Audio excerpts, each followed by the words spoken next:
tungkol sa pagtanggal kay Daniel sa Star Magic. Inamin ni Carla Estrada na malaki ang tsansa na magkablikan. Loren, sasagot sa parinig ni Carla Estrada tungkol sa pagtanggal kay Daniel sa Star Magic. Sa pag-angkin ni Carla Estrada na nagnegosyo na lamang si Daniel Padilla sa Japan matapos ang pagtanggal sa kanya mula sa Star Magic, iginiit naman ni Direk Loren na may mga nilabag ang aktor at hindi na ito kayang palagpasin pa. Ayon kay Carla, ito ay dahil sa pagtatanggol ni Daniel sa Star Magic. Sa pahayag ng management, sinabi nilang may mga paglabag ang aktor na hindi na kayang palagpasin.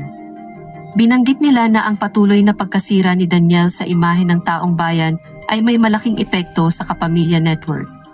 Sa kabila ng mga magagandang naitulong ni Daniel sa network, ito ay hindi na sapat para mapanatili siya sa kanilang bakuran. Noong una, tinatangkilik si Daniel sa kabila ng ilang kontrobersya. Ngunit tulad ng sabi ng marami, lahat ng bagay ay may hangganan. Bagamat may mga magagandang naiambag si Daniel, ito ay hindi basehan para manatili sa network. Nagdesisyon ang management na itigil ang pagtakip sa mga hindi kanais-nais na gawain ni Daniel. Sa social media, lumilitaw ang mga hindi magandang asal ni Daniel, partikular na ang pangbabastos kay Catherine, ang kanyang love team at dating girlfriend. Dahil sa mga ito, sinasabing siningil na siya ng karma.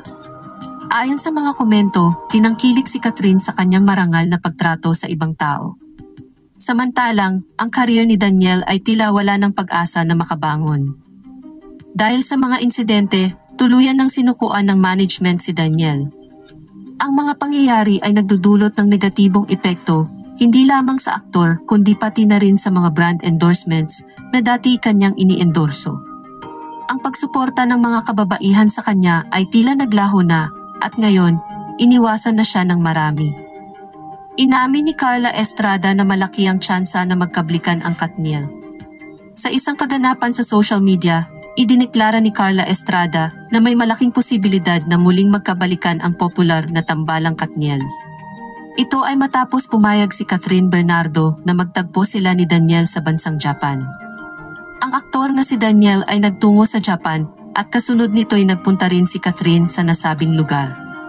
Usap-usapan sa kanilang pagsasama at may mga nagmumula sa iba't ibang mga pinagmulan ng balita na nagpapatunay. Gayunpaman, mayroong ilang nagpapahayag na malapit din ang relasyon ng Katniel sa kabila ng mga nangyari. Marami ang natutuwa dahil kahit anuman ang mga kaganapang ito. Nananatili pa ring magkaibigan ang dalawa at hindi naglalabas ng negatibong komento sa social media. Sa isang bahagi ng mga komento, may mga nagsasabing sana nga'y totoo ang pag-ayos ng Katniel. Marami ang nanghihinayang sa kanilang 11 taon na pagsasama at umaasa na muling maging masaya ang dalawa. Nakita rin ng iba ang pagmamature ng dalawa sa kanilang trabaho at wala silang inilabas na opisyal na pahayag o sagot sa issue sa social media. May ilan din ang nagsasabing maraming nagpartisipate o nakisawsaw sa issue na nagresulta sa iba't ibang mga spekulasyon. Bagamat may mga isyung naglalabasan tungkol kay Daniel, umaasa ang ilan na sana'y magkaroon ng maayos na pagkilos at muling maging masaya ang Katniel. Sa isang komento, nabanggit na feeling ng isang taga-suporta na posibleng magkaroon ng mas malalim na pag-unawa at magkapalagayan ang loob ng Katniel. Binanggit din ang Japan bilang isa sa mga paboritong bansa ng tambalan at may mga tagahanga na umaasa na hindi lang ito bahagi ng kanilang trabaho kundi isang espesyal na karanasan para sa kanilang dalawa sa kabuuan. Maraming nag-aasam na sana'y maging masaya ang dalawa at mapanatili ang kanilang magandang samahan. Catherine Bernardo, nagpautang ng 20 million pesos para kay Carla Estrada para kay Daniel Padilla. Nagbigay pa utang si Catherine Bernardo kay Carla Estrada ng halagang 20 milyong pesos na siyang kumakalat na usap-usapan sa social media. Ang malupit na pagmamahal ni Catherine sa pamilya ni Daniel Padilla ay nagdudulot ng mga komento at papuri mula sa mga netizens. Ayon sa mga impormasyon, ang iniutang na halaga ay ginamit para sa proyektong bahay ni Carla Estrada. Ipinakita ni Catherine ang kanyang dedikasyon sa pamilya ng kanyang kasintahan at handang gawin ang lahat para sa ikabubuti nito.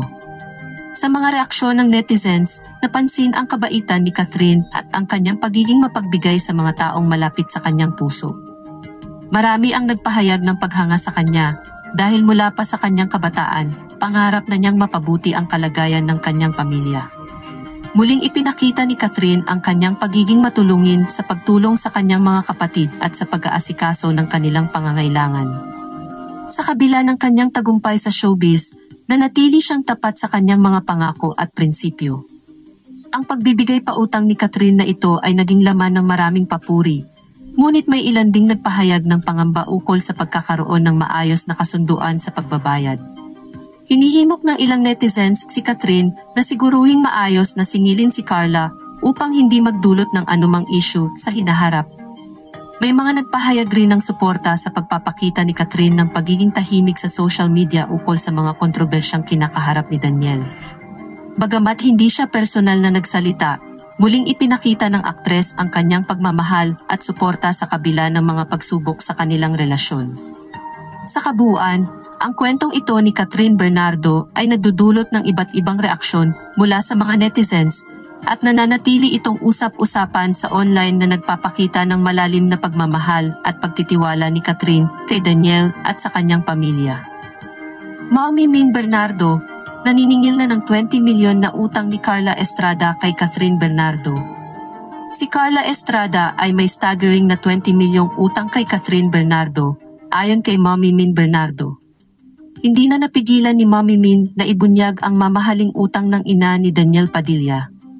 Ang nasabing utang ay umano'y para sa proyektong bahay at hindi na makahingi si Carla kay Daniel dahil sa pag-aksaya ng pera sa mga luho nito. Kahit na mayroong maraming proyektong ini-endorse si Daniel, tila naubos ito sa kanyang mga kahilingan.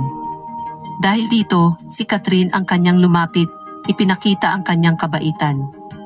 Makikita ang kabaitan ng aktres sa pagtulong sa pagbabayad ng utang ni Tita Carla. Ayon sa mga nagkomento, tila maliit na halaga lang kay Catherine ang 20 milyon at ipinapakita lamang nito ang kanyang pagmamahal kay Daniel at sa buong pamilya nito.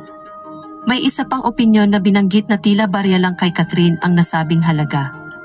Ibinahagi rin ang paghanga sa pamilya Bernardo dahil sa kanilang magaling na paghawak ng pera mula pa noong panahon ng going bulilit hanggang ngayon. Hindi nagpapakawala ng pagkakataon si Catherine na mag-invest at kamakailan lang ay bumili siya ng bagong mansyon. Sinasabing ito ay isang magandang halimbawa ng tamang pamumuhay at paggamit ng pinaghirapan. May isang komento na nagbigay diin sa pagmamahal ni Catherine kay Daniel na kahit maglaan ng 20 milyon para kay Tita Carla Estrada, ay tila hindi ito makapaniwala sa pagiging matindi ng pagmamahal ng aktres. Sa wakas, itinuturing na karapatan ni Mommy Min Bernardo ang maningil ng utang.